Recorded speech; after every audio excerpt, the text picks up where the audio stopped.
আজকে এসেছি আমরা গণকছড়া সরকারি প্রাথমিক বিদ্যালয়ে এসেছি এবং আজকে সারা বাংলাদেশে বৃক্ষরোপণের যে কর্মসূচি এবং প্রধানমন্ত্রী তারেক রহমানের যে কর্মসূচি চালিয়েছেন এবং পাশাপাশি আপনাদের দেখানোর চেষ্টা করব তাদের কর্মসূচি কেমন কি চলছে এই বিষয়ে থাকবে বিস্তারিত।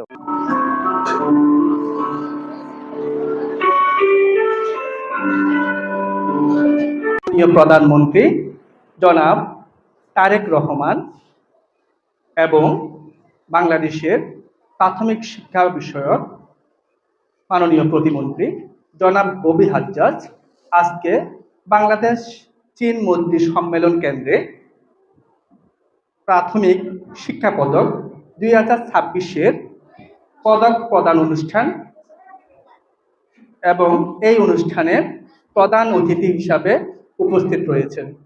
তোমরা যারা এখন স্ক্রিনে দেখতে পাচ্ছ, আমাদের প্রাথমিক শিক্ষা যারা জেলা পর্যায়ে শ্রেষ্ঠ শিক্ষার্থী হয়েছে তারা প্রত্যেকটা জেলা থেকে একটা একটা স্টল করেছে।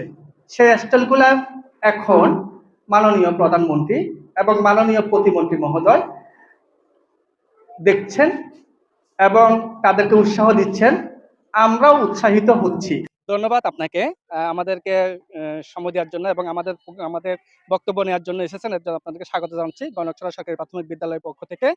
আসলে বিশ্ব উষ্ণায়ন থেকে এবং বৈশ্বিক যে বিপরীত একটা মুখে চলতেছে প্রকৃতির, সেই অবস্থা থেকে দেশকে রক্ষা করার জন্য আজকে বাংলাদেশের মাননীয় প্রধানমন্ত্রী জনাব তারেক রহমান যে বৃক্ষরোপণ কর্মসূচি উদ্বোধন করেছে জাতীয়ভাবে, আমরা তারই একাত্মতা পোষণ করে আজকে আমরা সেই গণকছড়া সরকারি প্রাথমিক বিদ্যালয় মিরসরাই চট্টগ্রাম আমরাও গাছ লাগিয়েছি। এটা সারা দেশে একটা জাতীয় প্রোগ্রাম এবং এই প্রোগ্রামটি চীন মৈত্রী সম্মেলন কেন্দ্র থেকে অন্যান্য সম্প্রচার মাধ্যমে সরাসরি প্রচারিত হয়েছে এবং আমরা সেটা উপভোগ করেছি এবং একই সাথে সমন্বিত অবস্থা রেখে আমরা এই স্কুলে গাছ লাগিয়েছি। তাদের মাধ্যমে স্টুডেন্ট এবং ছাত্রছাত্রী যারা আছে তাদের কাছে আপনারা কি বার্তা দিতে চাচ্ছেন যদি একটু বলতেন। ধন্যবাদ সবাই টিভিকে।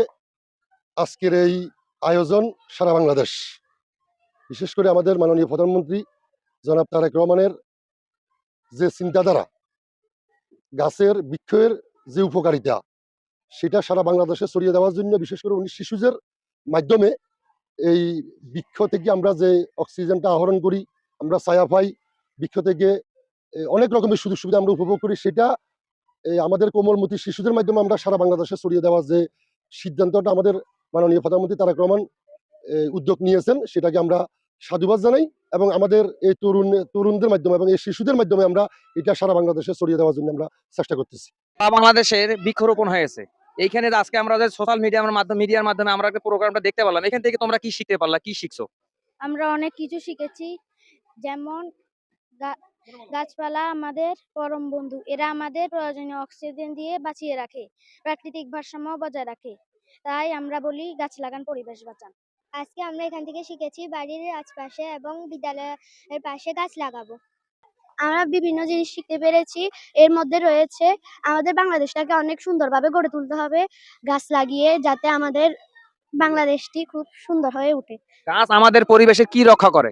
গাছ আমাদের পরিবেশের বিভিন্নভাবে রক্ষা করতে পারে। গাছ লাগাই, পরিবেশ বাঁচাই। গাছ লাগাই, পরিবেশ বাঁচাই।